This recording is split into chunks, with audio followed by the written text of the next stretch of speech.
Needle काय करायचे, फक्त एवढेच बोटात पकडायचे. ठीक आहे. तू काय करतेस, पूर्ण अशी मागे घेतेस. मागे घेतल्यामुळे काय होतं, हात फिरतो.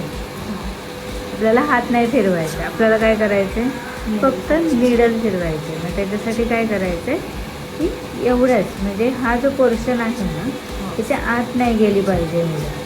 मस्त.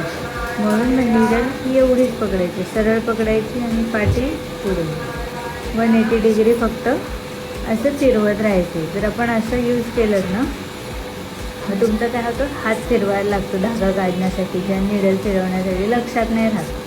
तुमची जर नीडल या एवढ्याच पार्टमध्ये असणार तर ती आपोआप फिरली जाते हातामध्ये. मग तिकडे तुम्हाला मेहनत करायची गरज नाही आहे जास्त. तुम्हाला फक्त काय करायचं आहे, 180 डिग्री. आणि तुझं काय होतं, पूर्ण 360 फिरते कधी कधी, कारण तू काय पकडतेस इथे.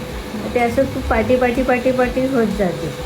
तर तसं नको करू, फक्त पुढे मागे